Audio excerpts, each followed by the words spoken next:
Ibu, Bapak Ibu guru yang saya hormati, utamanya Ibu Usi, Ibu Umu Basyirah, SPPI yang saat ini calon guru penggerak dari sekolah kita yang saya banggakan.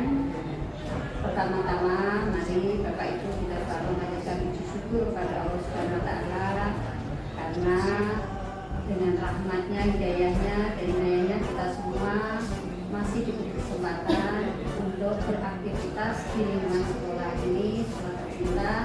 Mudah-mudahan agenda hari ini yaitu diseminasi budaya positif di sekolah SMP 2 Kudus ini, kegiatan ini bisa berjalan lancar dan betul-betul bermanfaat bagi kita semua untuk kemajuan sekolah kita. Bapak Ibu, pada kegiatan ini awal dari kegiatan Ibu Umu Basyirah dalam kaitannya tahapan untuk mengikuti diklat calon guru penggerak.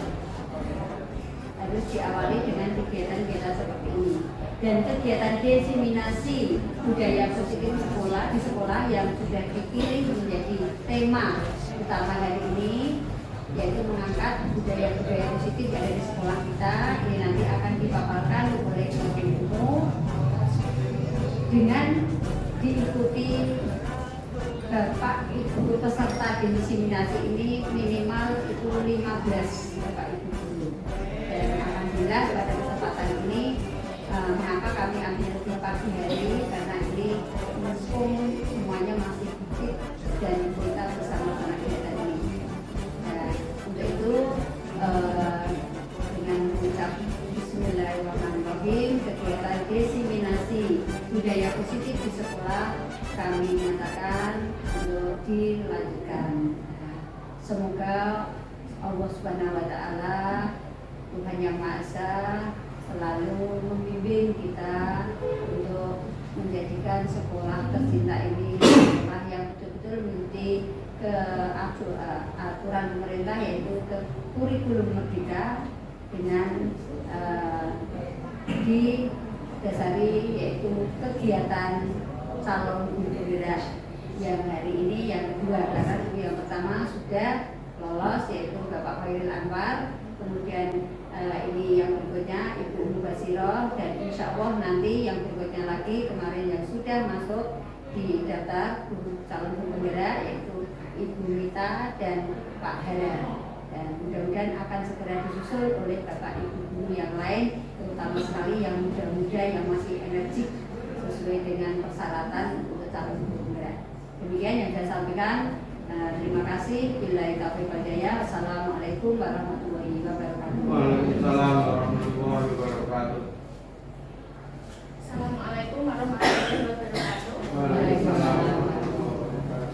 Yang terhormat Ibu Dian Handayani selaku Kepala SMP 2 Jari, kemudian yang kami hormati Bapak Ibu guru yang telah bersedia hadir dalam acara yang memang ini harus kami sampaikan gitu, karena ini salah satu syarat untuk kita dapat mengikuti diklat sampai akhir nanti. Pada kesempatan kali ini saya ucapkan banyak terima kasih yang pertama kepada Ibu Kepala Sekolah yang telah mendukung acara tersebut, kemudian Pak Iril selaku Satgas dan kawan-kawan dan kantin yang membantu proses acara ini dapat terlaksana, dan tak ketinggalan saya juga mengucapkan banyak terima kasih kepada Bapak Ibu guru, serta mohon maaf karena mengganggu waktu panjenengan yang seharusnya waktu istirahat waktu luang, sehingga jenengan tasih kersa mriki jenengan tasih kersa mriki gitu untuk mengikuti acara ini. Semoga acara pada pagi hari ini nanti dapat memberikan manfaat untuk kita semua. Baik, untuk kali ini nanti sebenarnya saya tidak akan memberikan tidak memberikan teori ataupun apa yang kami ketahui ke panjenengan, tapi di sini kita sharing bersama, karena saya yakin panjenengan itu lebih mengetahui daripada saya. Tapi karena kami mendapatkan amanah dari PGB, sehingga ini memang harus kami sampaikan. Dan Nanti kita saja masuk ke diseminasi budaya positif sekolah. Ini merupakan salah satu prasyarat dari aksi nyata modul 1.1 calon penggerak angkatan 7 dari SMP 2 Kudus. Dari yang pertama Bapak Ibu mohon maaf ini ada ini. Baik. Untuk memahami teori kontrol dari Dr. William Glaser, ini bukan teori. Sebenarnya teori kontrol yang selama ini kita pahami itu ada kesalahan persepsi, sehingga nanti oleh Dr. William Glaser pemahaman tersebut itu diluruskan kembali. Ya, pesan kontrol. Yang pertama Bapak Ibu, sebelum kita memasuki teori kontrol ini, panjenengan bisa menggenggam salah satu tanaman jiwa. Di tangan ini panjenengan sedang menyimpan rahasia yang sangat besar. Kemudian teman sebelah jenengan itu meminta dengan sekuat tenaga untuk agar jenengan bisa membuka tangan ini. Apa yang akan Anda lakukan? Jenengan dirayu, jenengan dipaksa, jenengan diancam, apa yang akan jenengan lakukan? Karena kita sudah menggenggam. Nah, ketika kita menggenggam tangan kita, orang sekitar kita itu berusaha untuk membuka. Sebenarnya yang memiliki kontrol itu kita atau orang sekitar? Ya Kita sendiri. Itu artinya apa? Bahwa sesungguhnya yang memiliki kontrol atas diri kita itu kita sendiri. Orang lain itu hanya memberikan, mencoba untuk memberikan apa nih? Ancaman, memberikan rayuan-rayuan. Tetapi jika kita tidak terwujud, ini tidak akan pernah terbuka. Itu sama seperti ketika siswa kita di kelas seperti itu. Jadi kita mau memberikan hukuman, kita mau memberikan reward sebaik apapun, kalau dia memang tidak mau membuka dirinya, dia tidak akan pernah bisa. Sehingga di dalam budaya positif sekolah ini nanti kita digiring untuk bagaimana menyadarkan siswa dari internal diri siswa, bukan dari eksternal. Baik, saya lanjutkan dulu ya. Di sini memahami teori kontrol dari Dr. William Glaser ini banyak. Yang pertama ada ilusi guru mengontrol murid. Kita sebagai guru itu kan merasa seperti bisa mengontrol seorang murid. Padahal tidak. Sejatinya murid itu sendiri yang mengontrol diri mereka. Dia sendiri yang memiliki keputusan untuk menerima kontrol dari orang lain atau dia tidak menerima. Jadi guru itu pada intinya tidak memiliki kontrol atas diri.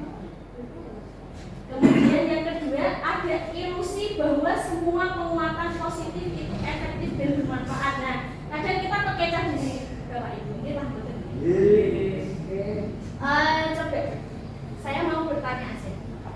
Panjenengan sudah berapa kali memberikan pekerjaan, reward pada anak didik? Saya berikan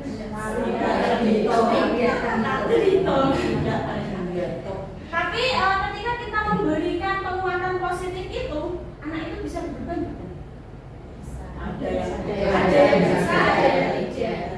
Pertanyaan selanjutnya, perubahan itu bisa berlangsung dalam jangka yang lama atau sebentar? Ada yang lama, ada yang sebentar. Jadi sebenarnya Bapak Ibu, penguatan positif efektif dan bermanfaat ilusi kita sebenarnya nggak ada. Kita memberikan penguatan positif, anak itu memang pada saat itu bisa menerima dalam jangka waktu ke depan, dalam jangka waktu yang pendek dia bisa menerima.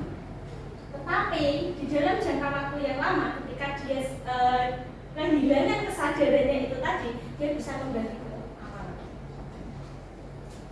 Kemudian yang ketiga ada ilusi bahwa kritik dan membuat orang merasa bersalah itu dapat menguatkan karakter. Kan? Pernah nggak sih kita mencoba untuk mengkritik siswa? Tujuan kita apa? Lebih Sebenarnya bukan mengkritik ya. Nah, kalau kritik pernah nggak terus membuat siswa itu dia merasa bersalah gitu, karena kayak sakit, tenang-tenus, pernah nggak? Enggak. Pak Hati nggak pernah. Saya merasa bersalah ya. Karena mungkin siswa kita itu kan rasa percaya dirinya kuat ya. Rasa bersalahnya kadang masih ada. Jadi gini Bapak Ibu, seringkali guru itu menggunakan suara halus untuk menyampaikan pesan negatif. Ini yang kadang tidak kita sadari. Ada ucapan kita itu secara halus sudah melukai hati anak. Nah, padahal kritik yang kita berikan meskipun dengan suara halus itu tidak dapat menguatkan karakter siswa. Itu hanya ilusi saja. Dan yang terakhir, ilusi bahwa orang dewasa itu mempunyai hak memaksa. Mungkin di sini kalau kita sama siswa kita itu dewasa siapa nih? Bisa kita. Terkadang kita merasa, oh saya orang dewasa, jadi saya bisa mengontrol anak didik. Ternyata itu hanya ilusi. Mereka itu punya pilihan sendiri. Mereka itu tidak bisa dipaksa. Sama seperti kita, Pak Ini, ketika mengerjakan tugas-tugas yang sifatnya kebiasaan. Saya lanjutkan di sini. Bila kita ingin membuat kemajuan perlahan, sedikit-sedikit, sikaplah ubah sikap atau perilaku Anda. Namun, bila kita ingin memperbaiki cara-cara utama kita, maka kita perlu merubah kerangka acuan kita. Dan kita rubah itu kerangka acuan, bukan sikap kita, bukan perilaku kita, tapi pada kerangka acuan kita. Ubahlah bagaimana Anda melihat dunia, bagaimana Anda berpikir tentang manusia, bagaimana paradigma Anda, skema pemahaman dan penjelasan aspek tertentu tentang realitas kehidupan. Saya lanjutkan saja. Ini gambarannya seperti ini Bapak Ibu. Jadi kerangka acuan menuju perubahan paradigma. Terkadang kita kan terjebak di sini, di stimulus respon ini. Dan kita nanti digiring kepada teori kontrol yang sebenarnya. Nah, teori kontrol yang sebenarnya itu seperti ini, bukan yang ilusi tadi. Yang pertama, realitas kebutuhan kita sama. Terkadang kan stimulus kita orang harus sama dengan kita gitu. Padahal enggak. Pada realitanya kita semua itu berbeda. Dan kita harus menerima perbedaan. Kita harus memahami. Kemudian yang kedua, semua orang melihat sama. Padahal setiap orang itu memiliki gambaran yang berbeda. Ketika siswa melakukan kesalahan, itu bukan berarti dia salah menurut dia. Bisa jadi menurut dia benar, tetapi menurut pandangan kita salah. Dan makanya kita itu perlu untuk meluruskan persepsi mereka dari dalam agar mereka itu sadar. Kemudian yang ketiga, kita merubah orang lain agar berpandangan yang sama dengan kita. Padahal yang harus kita lakukan, kita harus memahami pandangan orang lain. Jadi kita nggak boleh memaksa. Okay. Selanjutnya, perilaku buruk dianggap sebagai kesalahan. Padahal yang benar itu semua perilaku memiliki tujuan. Ketika siswa kita, Bapak Ibu, melakukan suatu kesalahan, itu artinya ada kebutuhan yang belum dicapai. Misalnya, kebutuhan kesenangan. Pernah enggak di dalam kelas panjenengan, siswanya panjenengan itu lipat-lipat kertas sendiri, terus dibuat apa namanya itu? Pesawat gitu kan? Dibuat love-love gitu, nanti dicalke temennya gitu ya. Ada kan? Menurut kita itu kan salah gitu. Tetapi bagi mereka itu benar, karena apa? Dia itu memiliki tujuan. Dia sedang ingin kebutuhannya itu ingin dipenuhi. Kebutuhan yang bersifat kesenangan tadi ingin dipenuhi. Maka sehingga kita menjadi guru nanti itu dalam kita mengajar itu, nanti kita itu diajari bagaimana agar dalam kelas itu siswa merasa senang, semua kebutuhannya terpenuhi, sehingga dia tidak melakukan hal-hal yang melanggar.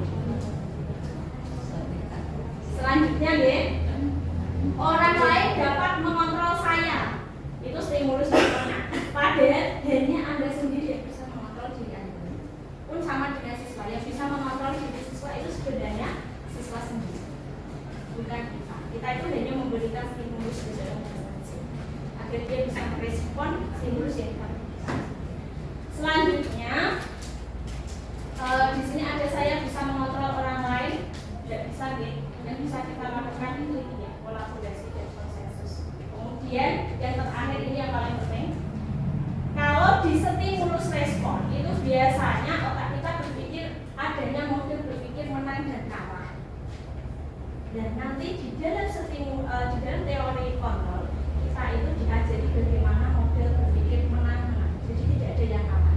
Kita semua sama. Kita sama anak didik itu sama, anak didik yang satu dengan yang lain itu sama. Hanya saja mereka memang memiliki karakter yang berbeda dan pandangan. Apa gitu Pak? Saya lanjutkan saja biar lebih cepat lebih baik. Kita masuk ke dalam kata disiplin. Ketika kan panjenengan menggunakan kata disiplin itu pertama kali yang terbesit di dalam diri panjenengan disiplin. Tepat waktu, mengerjakan tugas, ada sesuatu yang mengerikan gitu ya kalau kita mendengarkan kata disiplin itu. Kayak di sini itu kayak banyak seperti itu. Padahal sebenarnya tidak seperti itu Bapak Ibu. Bahwa disiplin itu sesuatu yang harus dilakukan orang lain untuk mendapatkan kepatuhan. Kita itu sering menghubungkannya dengan ketidaknyamanan ini yang sering dilakukan, ya kan?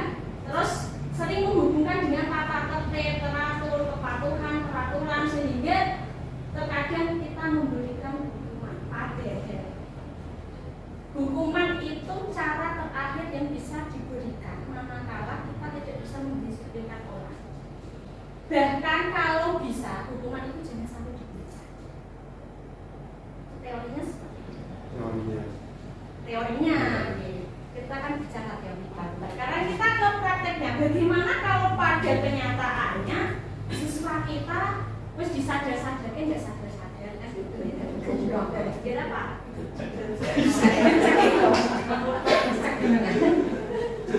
Nah ini kita coba jawabannya.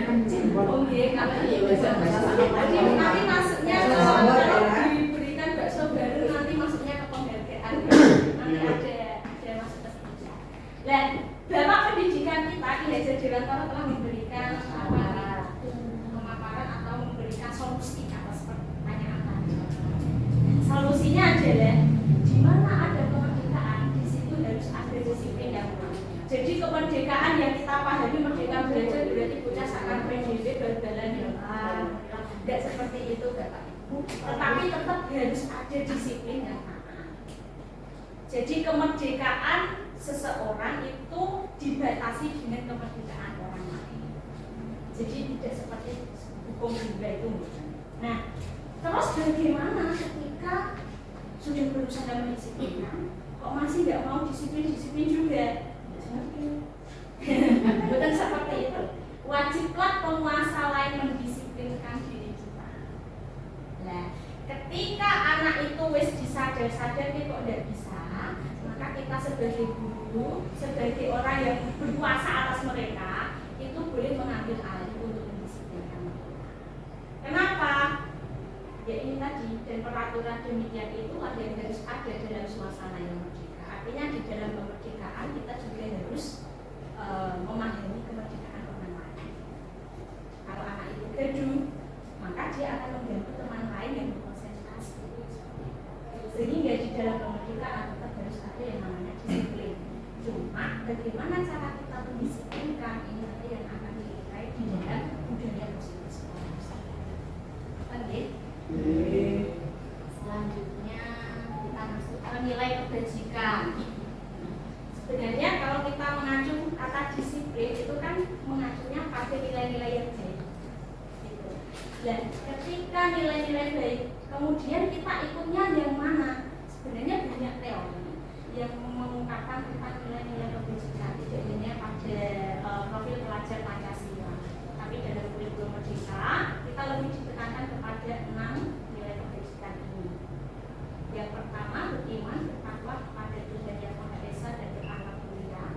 Kemudian mandiri, artinya mandiri itu siswa mampu menghadapi masalahnya dan menyelesaikan, menemukan solusinya dengan tepat dengan pikiran mereka sendiri. Itu namanya mandiri. Mereka tahu apa yang harus mereka lakukan. Nah, itu namanya mandiri. Kemudian nalar kritis, artinya ketika kita memberikan sebuah pemantik, siswa itu sudah bisa berpikir lebih jauh, berpikir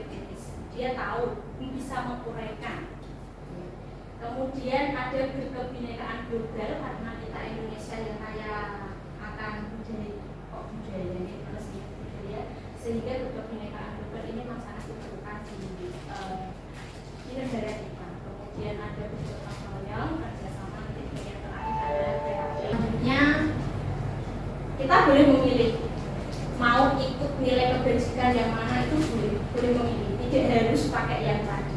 Cuma waktu kami mengikuti pelatihan itu disarankan agar ke-6 dimensi profil pelajar Pancasila itu ada atau masuk untuk include ketika kita dalam proses pembelajaran. Nanti boleh ditambah dengan ini dari BP ini. Ada toleransi, rasa hormat, integritas, mandiri, menghargai, antusias, empati, keadilan, kreativitas, kerjasama, percaya diri, komitmen. Kemudian ada lagi, ini dari 9 pilar karakter atau Indonesian Heritage Foundation.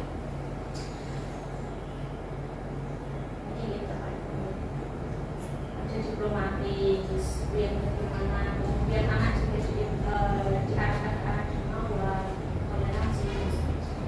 Ini kalau yang dari 9 pilar karakter. Kemudian ada lagi dari petunjuk seumur hidup dan keterampilan lifelong ini. Ini petunjuk hidupnya yang ini, keterampilan hidupnya yang ini. Bagaimana dia bisa menjadi orang yang dapat dipercaya, lurus hatinya, pendengar yang aktif, tidak merendahkan orang lain, dan selalu memberikan yang terbaik dari dirinya, agar dia bisa menjadi orang yang bermanfaat di sekitarnya. Itu keterampilan. Ini untuk nilai-nilai kebajikan yang biasanya dipakai kita yang sudah diajari, mungkin nanti bisa panjenengan lakukan sudah di kelas masing-masing ketika kita membuat keyakinan kelas. Ini lebih banyak. Biasanya kan kita pakai ini peduli, kebersihan, percaya diri, kemudian ini tentang rasa, dan seterusnya. Ini bisa kita pilih nanti kita mau memilih nilai kebajikan yang mana, kita bisa pilih. Jadi tidak harus memakai yang dari profil pelajar Pancasila, tetapi kalau bisa ketika kita membuat keyakinan kelas atau kesepakatan kelas itu nilai kebajikan ini sudah memuat dari yang ada di profil pelajar Pancasila. Harapan pendidikan. Harapan itu apa, Bapak? Angan-angan, keinginan, apa yang kita inginkan di kedepannya mau seperti apa, jadi seperti cita-cita. Standar pendidikan nasionalnya ini dalam rangka menciptakan lingkungan yang positif, maka setiap warga sekolah dan pemangku kepentingan perlu saling mendukung, menghayati dan menerapkan nilai-nilai kebajikan yang telah disepakati bersama. Artinya pertama yang harus kita lakukan, kita itu harus tahu nilai kebajikan apa yang sudah disepakati bersama untuk menerapkan suatu budaya positif, baik itu di lingkungan kelas maupun di lingkungan sekolah. Itu sebenarnya yang harus kita lakukan adalah kesepakatan bersama apa yang mau kita terapkan di sini, mau kita bawa kemana kelas ini, mau kita bawa kemana sekolah itu harus ada kesepakatan bersama untuk bisa menerapkan budaya positif tersebut. Kemudian untuk dapat menerapkan tujuan mulia tadi, maka seorang pemimpin pembelajaran perlu berjiwa kepemimpinan sehingga dapat mengembangkan sekolah dengan baik agar terwujud suatu budaya sekolah yang positif sesuai dengan standar kompetensi pengelolaan yang telah ditetapkan.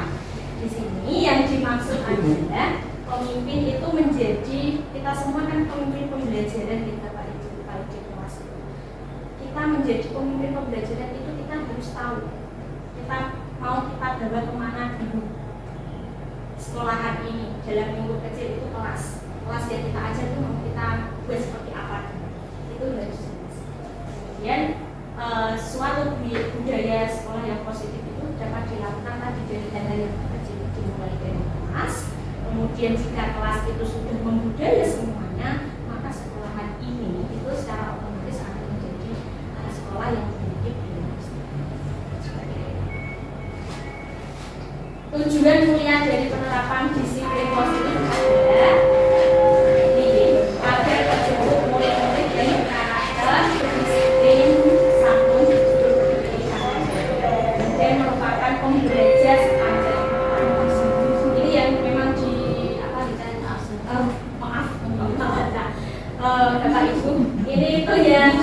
di dalam kemarin waktu kita mengikuti yang modul 1.1 tentang Ki-Hajar Dewantara itu pemikiran Ki-Hajar Dewantara, memang kita disuruh untuk menjadi pembelajar sepanjang hayat, tidak hanya untuk anak didik tapi juga untuk bapak ibu guru. Itu kenapa sampai ada guru apa namanya ini, guru apa? Guru penggerak, karena kita memang disuruh untuk belajar terus itu. Karena di dunia ini kan berubahnya cepat kita Pak, sehingga kita juga harus bisa mengikuti. Selanjutnya kita pakai cepat aja. Nah, ini 3 motivasi dasar manusia. Yang pertama untuk menghindari ketidaknyamanan atau hubungan. Dan anak-anak kita Bapak Ibu, ketika kita disiplinkan itu sebenarnya ada 3 motivasi ini. Yang pertama, bisa jadi dia melakukan sesuatu itu karena dia ingin menghindari hukuman. Nanti yang aku melakukan, aku mau direstitusi misalnya, aku dikelari ke lapangan misalnya. Itu dia melakukannya hanya karena untuk menghindari ketidaknyamanan, ada ketakutan. Dan ini motivasinya disebut dengan motivasi eksternal, yang bisa dilihat ketika motivasi itu tidak ada. Kemudian yang ketiga, untuk mendapatkan imbalan atau penghargaan dari orang lain. Kalau ini dicontohkan seperti ini, di dalam suatu kelas itu kadang ada nih yang kadang begini, siapa yang masuk terlambat maka nanti bintangnya jadi 1. Yang masuknya dasi itu apa sih? 4 patu. Kalau di awal itu nanti bintangnya 4, ada nih yang seperti itu. Tapi kalau SMP enggak, itu enggak ada. Ini TK, terus SD itu bisa. Nah, itu sebenarnya tidak baik karena itu merupakan motivasi eksternal. Ketika Bapak Ibu guru yang biasanya memberikan motivasi itu enggak ada, bisa jadi nanti mereka akan berubah kembali seperti apa. Lah wong aku gak dapat bintang kok, buat apa aku kemana kan? Lah wong aku gak dibilang bikinnya kok, buat apa nanti nilaiku ya tetap dari. Kalau yang kemarin kan nilaiku dikasih 100 misalnya. Nah, sebenarnya iming-iming, baik itu iming-iming hal yang baik atau hubungan tadi itu kurang bagus jika dilakukan secara terus-menerus. Boleh dilakukan, tapi jangan terus-menerus. Kemudian yang terakhir, untuk menjadi yang mereka inginkan dan menjadi diri mereka sendiri dengan nilai-nilai yang mereka percaya. Nah, kalau ini motivasi internal, jadi yang motivasi yang dari diri sendiri. Dan di motivasi internal ini itu nanti siswa secara sadar dia itu ingin menghargai dirinya sendiri. Saya melakukan ini karena saya ingin jadi orang baik. Saya melakukan ini karena saya harus jadi orang yang disiplin biar saya sukses misalnya. Nah, itu merupakan nilai yang sudah mereka percaya. Sehingga kita sebagai seorang guru, hal pertama yang harus kita lakukan itu apa? Menyadarkan mereka tentang nilai-nilai kedisiplinan. Nah, terus apa yang bisa kita lakukan? Nanti akan kita bahas. Lanjut. Ini rada tidak enak dilihat, tapi saya jelaskan secara globalnya. Jadi ada identitas gagal itu. Untuk identitas gagal itu biasanya dilakukan jika dengan cara hukuman. Sekarang kita belajar bersama. Saya juga pernah memberikan hukuman. Ternyata Bapak Ibu, ketika kita memberikan hukuman kepada anak didik, itu hanya akan membuat mereka memiliki identitas yang gagal, membuat mereka merasa bersalah, membuat mereka kalau nggak gitu dia sudah talok istilahnya. Talok itu apa? Sudah terlalu pegal dengan hukuman, sehingga identitas yang dihasilkan nanti identitas gagal. Kalau bisa lebih baik dihindari. Tetapi kalau saking parahnya anaknya, boleh diberikan sesaat. untuk mendisiplinkan. Kemudian untuk bagaimana menghasilkan identitas sukses untuk anak didik. Untuk menghasilkan identitas suksesnya, kita bisa melakukan dengan konsekuensi atau restitusi.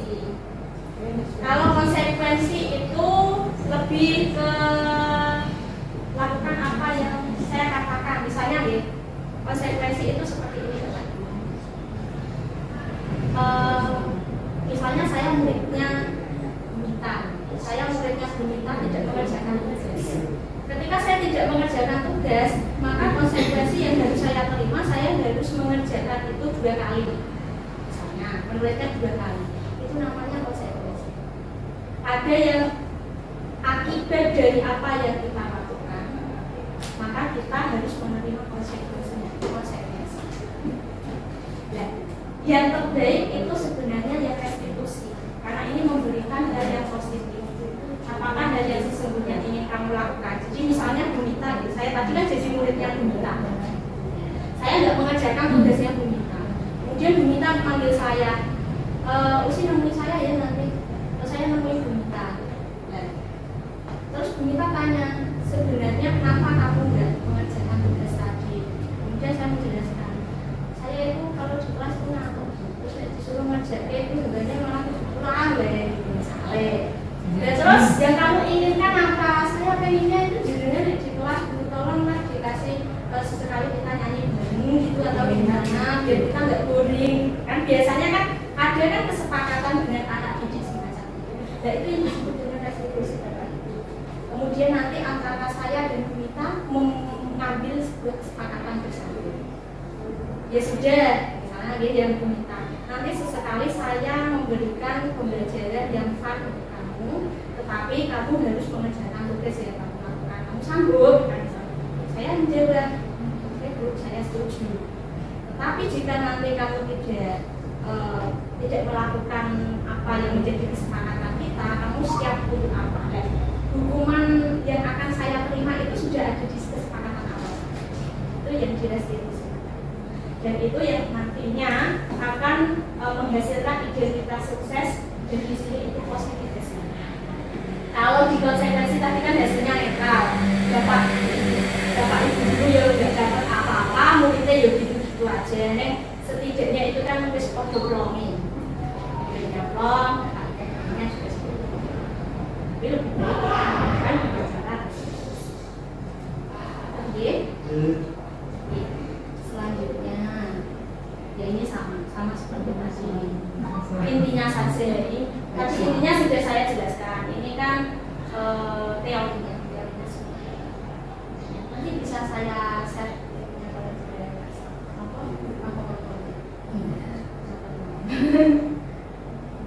dihukum oleh penghargaan. Mungkin ini ya kadang kita nggak sadar. Saat kita berulang kali menjanjikan hadiah kepada anak-anak agar dia berperilaku bertanggung jawab, atau kepada seorang murid agar mempelajari sesuatu yang baru, atau kepada seorang karyawan agar melakukan pekerjaan yang berkualitas, sebenarnya kita sedang berasumsi mereka tidak dapat melakukannya, atau mereka tidak akan memilih untuk melakukannya. Ini menurut Alfred. Jadi gini, dihukum oleh penghargaan itu begini. Ketika kita mau mengiming-imingi hadiah atau memberikan reward kepada seseorang, itu secara tidak sadar sebenarnya kita sudah berasumsi, tapi itu sebenarnya nggak bisa melakukan. Nggak tak kasih ini tadi, atau ini tadi berasumsi bahwa komiki mesti nanti itu sebenarnya tidak mau melakukan, makanya tak iming-imingi dan nanti dia mau. Nah, itulah yang disebut dengan dihukum oleh penghargaan. Jadi penghargaan itu sebenarnya malah menghukum orang tersebut secara permanen. Selanjutnya, pengaruh jangka pendek dan jangka panjang. Dan ini seperti yang saya paparkan di awal tadi, bahwa penghargaan itu dia hanya efektif dalam jangka pendek. Ketika penghargaan itu hilang, maka anak didik tersebut, siswa tersebut, atau siapapun yang berada di bawah kekuasaan seseorang, dia itu melakukan dalam waktu yang pendek kan. Ketika penghargaan dia sudah tidak memiliki motivasinya sudah hilang, karena sudah tidak ada motivasi untuk melakukan sesuatu. Berarti nggak boleh itu kalau kita memberikan penghargaan. Boleh nggak Pak? Boleh nggak kita memberikan penghargaan kepada anak ya, kalau sekali-kali boleh deh, asalkan jangan terus-menerus, karena itu nanti akan mematikan potensi anak didik jalan diri. Internalnya nanti akan ketemu subur karena dia tidak menyadari. Selanjutnya ini penghargaan itu sebenarnya tidak efektif. Hanya jika Anda melakukan hal ini, maka Anda akan mendapatkan penghargaan yang diinginkan. Jadi intinya yaitu tadi, dia itu melakukannya karena ada imbalan tadi. Seandainya tidak ada imbalan, dia sudah tidak mau melakukan lagi. Tidak efektif untuk itu. Artinya hukuman maupun penghargaan Bapak Ibu sebenarnya itu sama-sama tidak baik jika kita memberikannya tidak dalam porsi yang sebenarnya. Akan menjadi baik ketika kita sesuai dengan porsinya. Maka yang harus kita lakukan apa? Yang harus kita lakukan adalah menyadarkan anak didik lewat nilai-nilai yang harus kita percaya itu nilai apa saja. Mungkin ada yang ditanyakan Bapak Ibu? Oh ya, ada yang mau Bapak. Apakah ujian itu termasuk reward? Apakah ujian itu termasuk reward? Bisa jadi iya. Karena begini, itu kemarin jelas saya juga sempat menanyakan. Ketika kita memberikan, ya kita applause seperti itu, kemudian kamu hebat, kamu pintar, misalnya kata itu. Ternyata itu ketika tidak, misalnya gini, kemarin kan cukup banding Pak. Misalnya Pak Hada memberikan reward seperti itu kepada muridnya. Kemudian ketika saya masuk kelas, saya nggak pernah memuji muridku sama sekali misalnya. Itu nanti hasilnya berbeda. Artinya apa? Anak itu secara sadar itu dia belum tahu nilai apa yang sebenarnya dia lakukan. Dia hanya ingin mendapatkan pujian saja. Jadi sebenarnya pujian itu juga sama seperti dengan tadi ya Bapak Ibu, kalau kita mengkritik itu sebenarnya kan hukuman bagi anak tapi secara verbal. Mungkin ada yang tanyakan lagi Bapak Ibu? Sudah cukup? Jadi kami lanjutkan deh. Penghargaan itu dapat merusak hubungan. Nah ini yang kadang kita itu nggak sadar. Kenapa? Orang yang mendapatkan penghargaan itu kan biasanya dipuji-puji, ya, di depan banyak orang gitu. Nah yang lain itu biasanya secara tidak sadar itu kita membuat iri pada yang lain. Nah sehingga ketika ada yang merasa iri, tidak akan menyukai yang diberi penghargaan tersebut. Sehingga apa yang terjadi? Misalnya hanya di dalam kelas saja, kadang kita yang satu kita kasih penghargaan, yang satu kan pasti merasa kok dikasihkan gitu, nanti kan iri. Yang terjadi apa? Bisa merusak hubungan tadi anak di dalam kelas. Biasanya kalau ini tuh kalau di SMP mungkin sudah nggak gitu kelihatan beda Pak. Tapi kalau masih anak-anak usia SD, terutama yang putri itu, orang yang suci kok enggak harus diseriki gitu ya, ada iri-irian gitu. Nah itu kan yang kita nggak sadar, karena memang penghargaan itu sebenarnya juga bisa merusak. Dia boleh dilakukan, tapi sesekali saja, jangan terus-menerus. Selanjutnya, penghargaan mematikan kreativitas. Kalau ini jelas deh, karena anak itu tidak mau berkembang selama dia tidak mendapatkan penghargaan tadi. Itu mematikan kreativitas anak. Itu juga tidak baik sebenarnya kalau penghargaan. Kalau kita terlalu mengandalkan penghargaan untuk mendisiplinkan orang lain itu yang tidak baik, kita terlalu mengandalkan hukuman ancaman itu juga tidak baik. Jadi sebenarnya yang terbaik itu kita menyadarkan nilai-nilai kita bersama. Nilai-nilai baik, nilai-nilai kebajikan tadi yang sudah saya paparkan di awal, yuk kita sepakati bersama. Semuanya sudah saling sadar.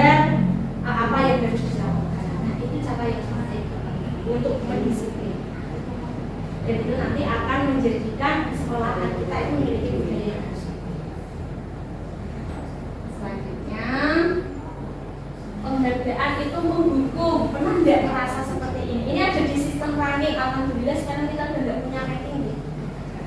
Udah nggak pakai sistem ranking. Ya sebenarnya sistem ranking ini tuh penghargaan yang menghukum. Kadang kita itu nggak sadar. Ketika kita memberikan penghargaan kepada satu orang, maka yang lainnya akan merasa terhukum. Misalnya, Eka ranking 1, saya ranking 2. Nanti kan saya merasa gini, ya Allah, berarti aku kurang sedikit, aku salah gitu. Kayak merasa terhukum banget gitu. Berarti aku kurang, kok dia yang ranking 1, enggak saya. Itu penghargaan yang menghukum seperti itu. Ranking itu kan bagus untuk memacu, tetapi di sisi lain ternyata dia itu bisa menghukum orang yang tadi mendapatkan ranking 2 itu kan merasa paling dihukum. Kita merasa paling salah. Ajak sini, besok mudah-mudah yuk. Gelo temenan gitu kita ngisi esok ini masih lagi enak. Oke,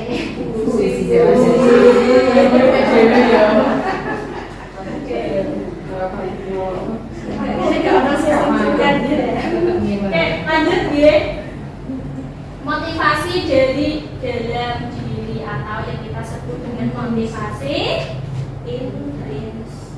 Bapak Ibu kita itu sebenarnya sudah pernah melakukan ini. Contohnya apa? Kita sharing bersama. Oh gitu, kita nyapa senyum. Dan anak itu dengan sadar gitu, kita sudah membuat kesepakatan gitu, bahwa ini adalah nilai kebajikan yang harus kita terapkan. Ya sama. Intinya dimotivasi dari dalam diri ini sebagai langkah awal atau modal awal kita untuk menerapkan budaya positif tersebut. Jadi kita harus bisa memotivasi orang itu dari dalam dirinya sendiri, membuat kesadaran mereka. Dan ini yang nggak gampang. Kadang ngajarke awake dhewe yang ngajarke orang lain atau ini. Tetapi kadang kita nggak sadar bahwa orang lain itu terkadang hanya dengan suara kita bagian apa dia menjadi tersadar. Nah itu yang namanya hidayah. Ya itu namanya hidayah. Ya itu memang nggak prerogatif Allah, tapi kita bisa berusaha.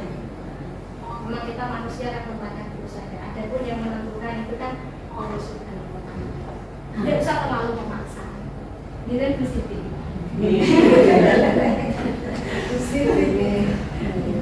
Selanjutnya ini Bapak Ibu tadi yang harus kita lakukan itu restitusi pendekatan untuk menciptakan disiplin positif. Nah ini sebenarnya Bapak Ibu yang harus kita lakukan sebagai seorang guru. Ketika murid Anda melakukan kesalahan, tindakan mana yang akan Anda lakukan? Kira-kira yang akan dirinya lakukan yang mana? Yang 1, 2, 3, 4 atau yang kelima?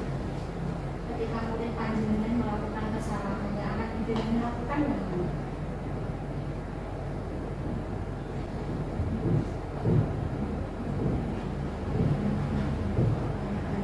ABCD.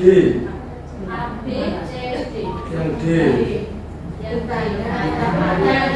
Kamu melakukan itu. Kenapa kok kamu melakukan? Bukannya kenapa kamu melakukan sesuatu yang seharusnya tidak kamu lakukan? Dan begitu. Itu hanya bahasa benar itu kan lebih efektif bahasanya ya mungkin Bu. Jadi kita bahasa Indonesia lebih memahami itu. Kalau ini kayaknya bahasanya efektif. Itu bahasa mudah Iya, sesuatu yang harus dijaga. Sebenarnya gini Bapak Ibu. Yang pertama, menunjukkan kesalahan dan meminta melihat kesalahannya dengan baik-baik. Ini baik atau baik? Baik. Ini proses restitusi. Kemudian kamu seharusnya tahu bagaimana kamu seharusnya bertindak. Mungkin ini bukan betul. Kamu seharusnya tahu bagaimana kamu seharusnya bertindak. Kalau ini itu membuat murid menjadi merasa bersalah. Dan mereka menjadi merasa bersalah. Nggak tahu itu salah atau tidak. Ya karena menurut dia itu kan benar tadi. Kalau yang kedua ini kalau bisa sih jangan dilakukan karena bisa membuat siswa menjadi merasa bersalah. Kemudian mengingatkan murid Anda akan kesalahannya yang sama di waktu sebelumnya. Ini ya mungkin yang suka jadinya siapa saya tidak tahu. Nih, mengingatkan murid Anda akan kesalahannya yang sangat berlaku sebelumnya. Ini kalau bisa juga jangan Bapak Ibu, karena nanti murid kita akan merasa gini, kalau gitu saya mau juga sebaik apapun tetap kesalahan saya itu jangan. Nanti membuat mereka down. Kemudian ini bertanya deh, kalau Bu Dirga tadi memakainya kenapa kamu melakukan itu? Kalau itu kan tadi menanyakan atau istilahnya itu apa Pak? Ini kok saya mengkonfirmasi. Jadi kamu gini ya begitu. Kemudian nanti kita bisa melakukan kesepakatan bersama. Benar. Kalau yang ini memang sebuah restitusi. Kalau mengkritik dan mendiamkan ini hukuman ya Bapak Ibu. Kalau bisa juga dilakukan ya sampai anak didik kita. Kalau didiamkan kan dia merasa bersalah. Kenapa? Terus karena dia itu kan proses. Kalau kita proses mendidik orang, mendisiplinkan orang itu kan harus dijak ngomong apik-apik. Kalau didiamkan mereka bingung. Ini janjinya aku gini loh. Bukan itu, tapi ke dia itu kayak merasa bimbang dengan dirinya sendiri, identitasnya gagal. Lanjut mawon ya. Ini restitusi itu cara untuk menanamkan disiplin positif pada murid. Ketika murid kita sudah disiplin, maka otomatis sekolah kita nanti menjadi sekolah yang memiliki budaya positif. Ini restitusi berikutnya tawaran ya, bukan paksaan, menuntut untuk melihat ke dalam dirinya, mencari kebutuhan dasarnya, kemudian cara yang paling baik, fokus pada karakter bukan tindakan, menguatkan dan fokus pada solusi. Jadi kita harus sadar nih Bapak Ibu, ketika ada orang melakukan kesalahan, kita itu fokusnya ke kesalahannya aja ke orang. Oke. Jadi jangan berpandangan apa gini subjektif ketika kita sedang menghadapi suatu masalah, tapi harus dilakukan secara objektif. Kita fokusnya kepada masalahnya tadi, kemudian biar kita bisa fokus untuk mencari solusi. Jadi setiap orang berhak menerima apa tadi perlakuan yang sama. Kemudian yang terakhir, restitusi itu mengembalikan murid yang berbuat salah pada kelompoknya. Jadi awalnya dia kan menyimpang, dan kemudian dia masuk kembali kepada kelompok yang benar. Itu yang namanya restitusi. Mengapa harus keyakinan kelas? Ini yang sudah melakukan kayaknya ini ya, buatan salah itu saya cek ada di kelas 8B itu ada di keyakinan kelas itu juga. Mungkin yang lainnya nanti bisa langsung setelah ini bisa langsung bergerak langsung untuk membuat keyakinan kelas, karena ketika kita membuat keyakinan kelas, anak didik kita itu kita ajak tadi sadar bersama. Ini sudah kesepakatan kita harus sadar bersama. Yaitu salah satu cara untuk menimbulkan motivasi intrinsik pada anak. Jadi jangan menjudgment dasarnya. Tetapi keyakinan kelas berbeda dengan peraturan di Bapak Ibu, buatan sama ya. Keyakinan kelas itu dia sifatnya abstrak daripada peraturan. Kemudian keyakinan kelas itu pernyataan-pernyataan yang sifatnya universal. Kalau peraturan kan dia sudah pakem prosedural tadi. Tapi kalau yang keyakinan kelas itu sifatnya masih universal. Kemudian keyakinan kelas itu dibuat dalam bentuk positif. Keyakinan kelas sebenarnya tidak terlalu banyak. Jadi jangan membuat banyak itu sampai tembok kelas jadi penuh keyakinan kelas semua gitu ya. Sedikit-sedikit aja. Diambil pokok ini dasarnya. Kemudian ini keyakinan kelas baiknya sesuatu yang diterapkan di sekolah tersebut. Dan yang terakhir meninjau kembali keyakinan kelas dari waktu ke waktu. Ini untuk evaluasi. Biasanya dilakukan di akhir tahun. Sebenarnya keyakinan kelas yang sudah dibuat di tahun lalu itu efektif apa enggak? Apa yang perlu diubah? Apa yang perlu diubah? di poin 7. Ini contohnya Bapak Ibu, contoh saksi seperti ini. Selalu bersikap positif, nah, itu namanya keyakinan kelas. Kalau peraturan kan kadang harus tepat waktu, berangkat pukul 7.00 kan seperti itu. Kalau keyakinan kelas ya, pokoknya bersikap positif.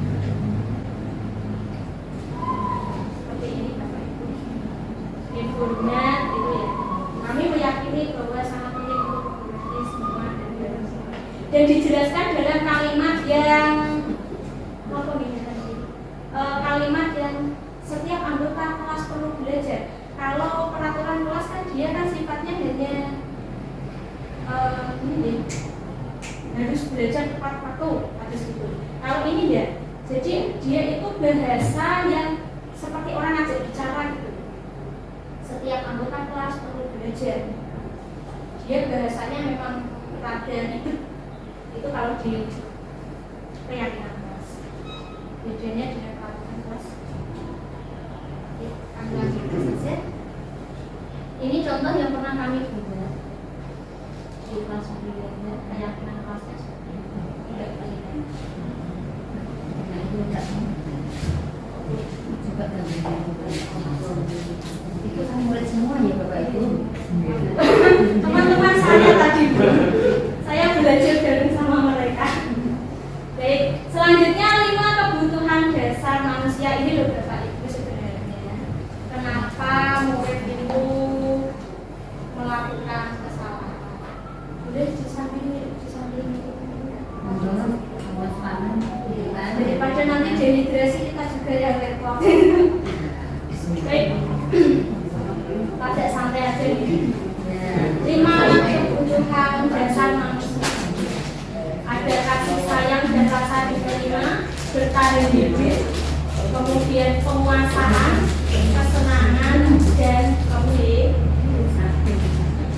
Baik Bapak Ibu, pada 5 kebutuhan dasar manusia ini ada anak didik kita kalau tidak melakukan sesuatu yang salah, itu sebenarnya dia sedang mencoba untuk memenuhi kebutuhan dasarnya yang belum terpenuhi. Nah itu dia mencoba untuk dipenuhi. Cuma dia belum menemukan cara yang benar sehingga yang dilakukan itu cara yang salah. Itu kenapa kita penting untuk membuat itu tadi ketika menghadapi suatu masalah dengan restitusi, karena kita nggak tahu alasan mereka. Oke? Kita langsung saja. Ini dunia berkualitas di Bapak Ibu.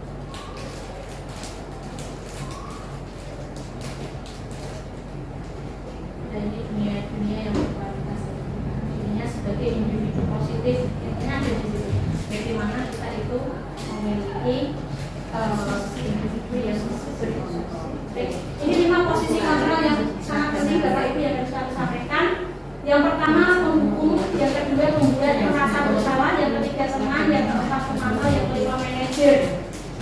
Dan sesuai dengan yang sudah kami dapatkan, ilmu yang kami didapatkan ketika diklat itu ya, yang kita itu harus berusaha di sini sebagai manajer. Jika tidak, paling tidak kita itu di posisi teman. Jangan sampai di posisi penghukum dan membuat merasa bersalah, karena ini nanti menjadikan siswa akan memiliki identitas yang berbeda. Kalau yang teman sama pemantau ini nanti identitasnya bagus, sukses, hanya saja apa gitu, kita sebagai guru kadang itu rada nggak dihargai. Nah, tapi kalau kita sudah ada di posisi manajer ini ya,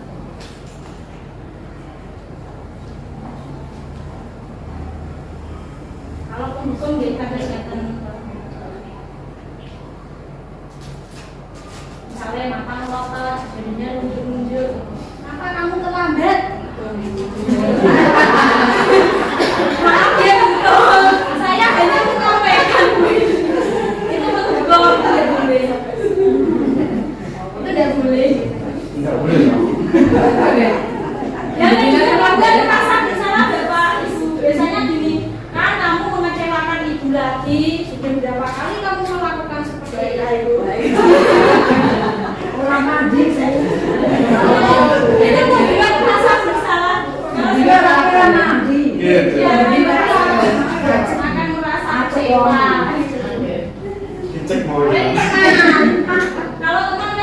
Ya sudah, tidak apa-apa, sana duduk dulu, tapi jangan dilakukan lagi ya.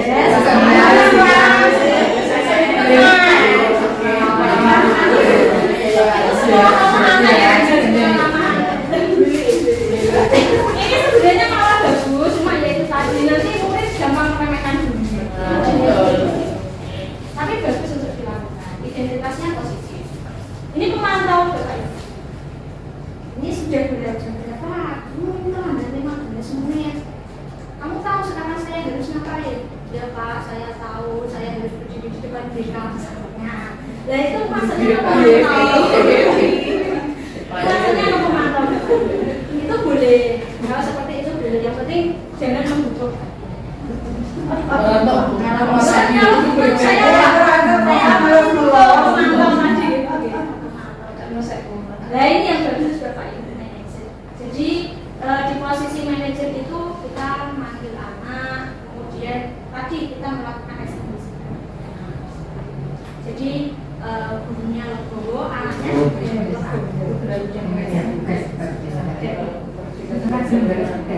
Nah, ini ibu tapi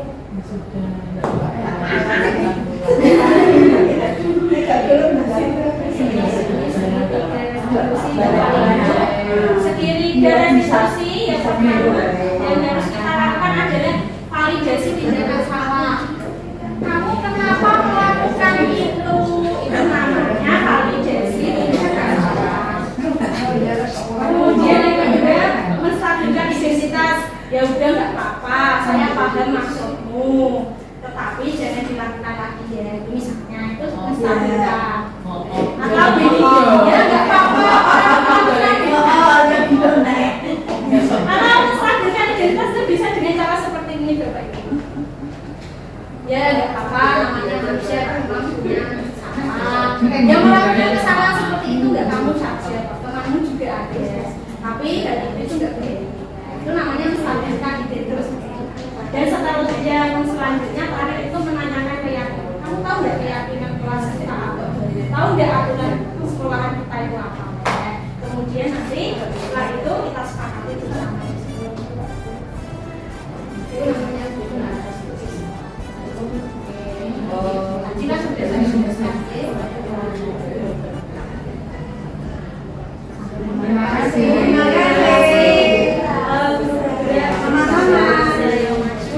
Dari Bapak Ibu, demikian yang dapat kami sampaikan. Mohon maaf karena saya menyita waktu panjenengan yang pertama. Yang kedua, mohon maaf jika ada kata yang tadi niatnya sih biar suasananya tidak dikundi. Jadi semoga panjenengan mengikhlaskan tadi yang apa yang saya ucapkan tadi sudah sesuai gitu ya. Terima kasih teman-teman. Semoga dapat memberikan kemanfaatan untuk kita semua. Saya akhiri dulu. Saya mengucapkan terima kasih atas waktunya. Assalamualaikum warahmatullahi wabarakatuh.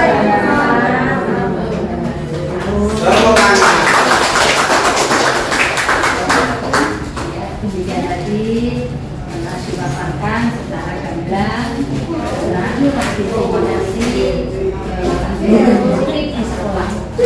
Terima kasih Bu Basira, sukses selalu untuk melangkah ke tahap berikutnya dan segera akan disusul oleh Bapak Ibu guru yang berikutnya.